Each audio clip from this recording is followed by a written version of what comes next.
যে মাথা দিয়ে পড়ে সে পরীক্ষায় পাশ করে, আর যে মাথা হ্যাক করে পড়ে সে জীবনে জিতে যায়, A+ পায়, সব স্বপ্ন পূরণ করে নেয় পড়াশোনা করে। তুমি কি জানো 10 ঘন্টার পড়াশোনা 1 ঘন্টায় করা সম্ভব? মানে ফোকাস, রিটেনশন, স্পিড একসাথে কয়েক গুণ বেড়ে যাবে। যারা ক্লাসে টপ করে তারা দিনে 10 ঘন্টা পড়ে না, তারা পড়ে কৌশলে। তারা 1 ঘন্টায় এমন জিনিস মুখস্থ করে যা তুমি 5 ঘন্টা ধরে পড়ে শেষ করতে পারো না। তাহলে আজকে জেনে নাও সেই 5টা শর্ট টেকনিক যা এখনকার নিউরোসায়েন্স, মেমোরি, কোচিং আর ফোকাস ট্রেনিং থেকে নেওয়া। প্রত্যেকটা টেকনিক তোমার ব্রেনের গিয়ার চেঞ্জ করে দেবে। আর হ্যাঁ, শেষে তোমার জন্য খুবই শক্তিশালী এবং বোনাস টেকনিক রয়েছে। টেকনিক নাম্বার 1, প্রথম 5 মিনিট শুধু বইয়ের ওপর চোখ রাখো, পড়বে না, শুধু পৃষ্ঠা উল্টাও, হেডিং দেখো, চোখ ঘোরাও। কারণ এটা হলো ব্রেনের ভিজুয়াল রিকগনিশন ফেজ। যখন তুমি আসল পড়া শুরু করবে, ব্রেন আগেই সেই জিনিস চিনে ফেলবে। ফলাফল পড়া হবে আগের থেকে 2 গুণ দ্রুত। টেকনিক নাম্বার 2, টাইম ট্র্যাপ পদ্ধতি। ব্রেইন তখনই বেশি পারফর্ম করে যখন তার উপর সময়ের চাপ থাকে। তাই তুমি যদি ভাবো আজ সারাদিন তো সময় রয়েছে, 10 ঘন্টা বসে থাকলেও কিছুই যায় আসবে না, তাহলে তুমি ভুল ভাবছো। একটা কাজ করো, নিজেকে চ্যালেঞ্জ ছুড়ে দাও, 1 ঘন্টায় এই পুরো অধ্যায় শেষ করব, নয়তো মোবাইল ছুঁবই না। টাইমার সেট করো, প্রেসার দাও নিজের উপর। ব্রেইন তখন হাইপার ফোকাস মুডে ঢুকে যাবে। মনে রেখো, কাজের সময় যত কম, কাজ তত দ্রুত হয়।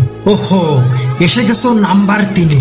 এই ভিডিওর মারাত্মক শক্তিশালী টেকনিক হতে চলেছে এটা। খুবই মনোযোগ দিয়ে শোনো। টেকনিক নাম্বার 3, স্ট্যান্ডিং রিকল, দাঁড়িয়ে শেখা, মগজে রাখা। তুমি পড়া শেষ করে কি করো? বই বন্ধ, চোখ বন্ধ, তারপর মোবাইল, তাই তো? আর এখানেই ভুলটা করো তুমি। পড়ার পরে সঙ্গে সঙ্গে দাঁড়িয়ে যাও, ঘরের ভেতর একটু হাঁটাহাঁটি করো, আর মনে মনে জিজ্ঞেস করো নিজেকে, এইমাত্র আমি কি পড়লাম? এর মধ্যে কোন পয়েন্টটা সবচেয়ে গুরুত্বপূর্ণ?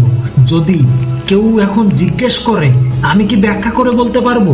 এইভাবে দাঁড়িয়ে বা হাঁটতে হাঁটতে যখন তুমি মুখে মুখে নিজের শেখা বিষয়গুলো বলতে থাকো, তখন তোমার ব্রেইন শুধু তথ্য মেমোরাইজ করে না, বরং একে অ্যাক্টিভলি প্রসেস করে। এটাকে বলে active recall plus physical movement.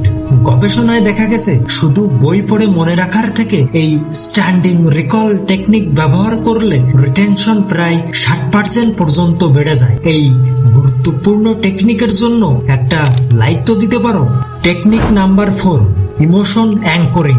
মন দিয়ে পড়া হয় তখনই যখন সাথে থাকে আবেগ। এই অধ্যায়টা পড়তে না পারলে আমার ভবিষ্যৎ শেষ। এই রকম স্ট্রং ইমোশনাল অ্যাঙ্কর তৈরি করো পড়ার সাথে।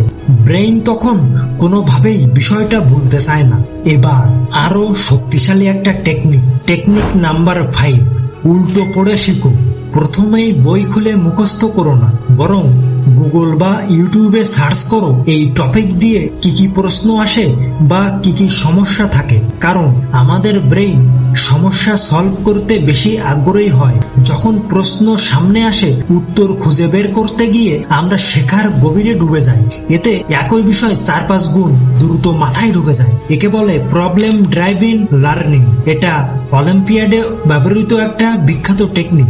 এবার তোমার জন্য শেষ ও সময়োপযোগী বোনাস টেকনিকটা রয়েছে। আর তার আগে ছোট্ট একটা কমেন্ট করে জানাও, তুমি কি আজ থেকে শুরু করছো এই টেকনিকে পড়াশোনা? Bonus technique, speaking study method.